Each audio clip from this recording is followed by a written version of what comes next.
While delivering cutting-edge medical care from a most unusual vehicle. Special correspondent Fred DeSam Lazaro reports from Vietnam. It's part of his ongoing series, Agents for Change. Back in 1970, when this wide-body DC-10 first went into service, war was still raging all around this airport in Hue, Vietnam. In the town center, there still are reminders of the conflict that ended 40 years ago, including an exhibit of captured American military hardware. But at the airport, a very different reception.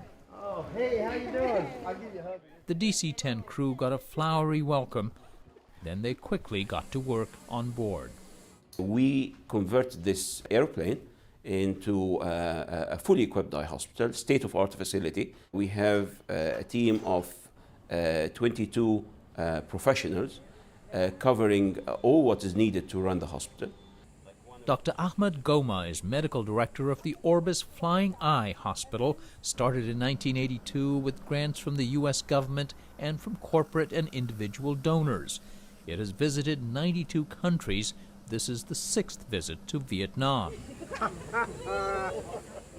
Many of the staff are volunteers, including the pilots. Nurses and doctors do hands-on care during the week-long visit, but the main goal is training to sustain care long after they leave, says California-based surgeon Mary O'Hara.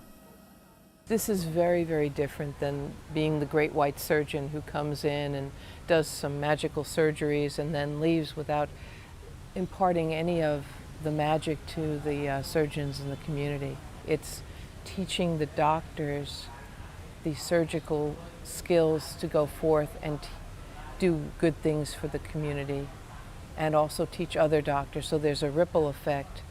So, well before the plane arrives, Orbis has alerted local eye care providers, who in turn alert likely patients. For 8-year-old Thuy, it's a rare chance at surgery for her strabismus, or lazy eye. We took her to see the doctor 4 years ago.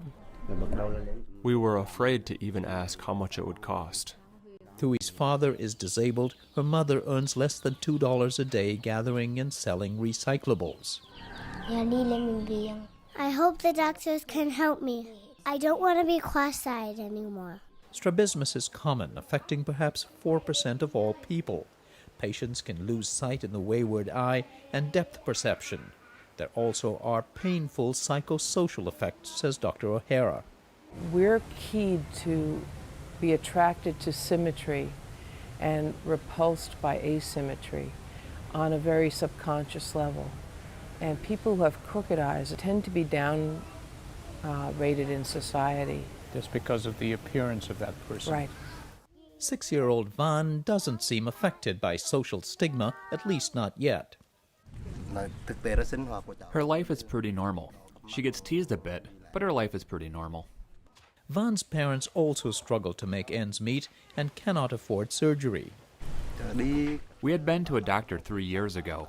They said wait for a charity group to come. The next day, they and others gathered at the local eye hospital for screening.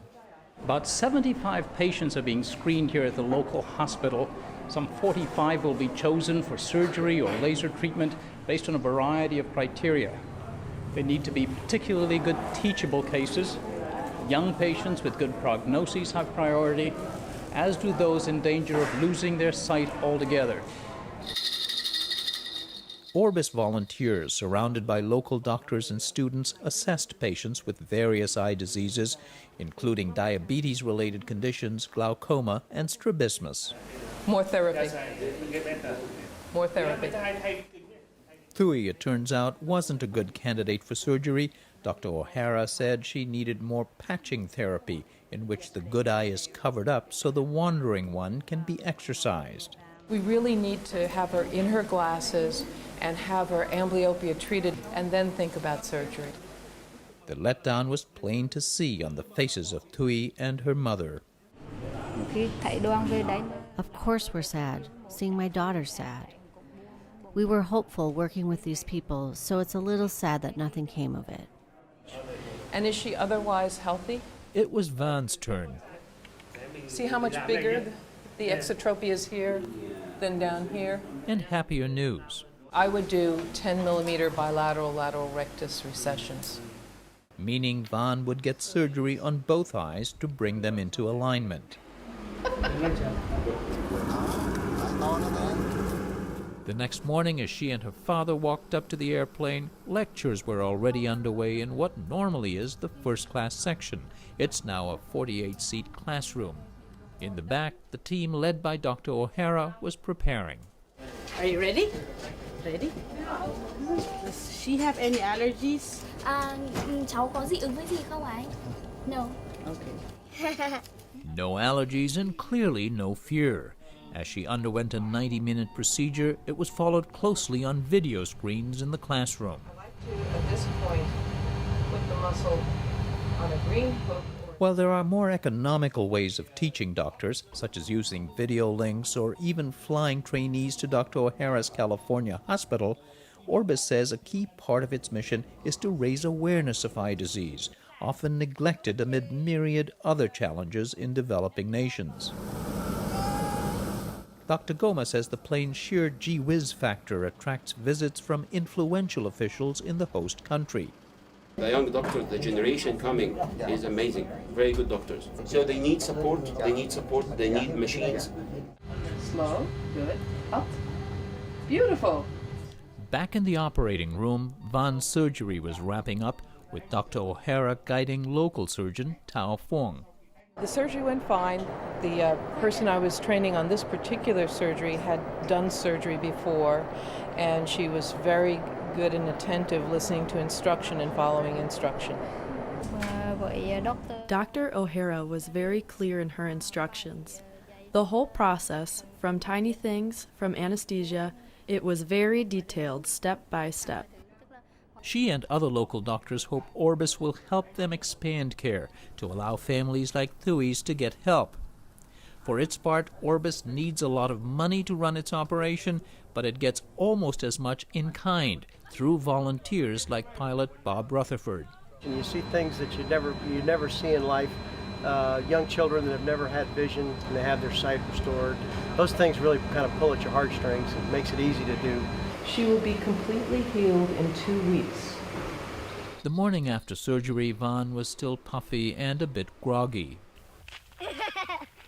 But Orbis sent us this video taken a few days later, a child who, in Dr. O'Hara's words, had symmetry restored to her life.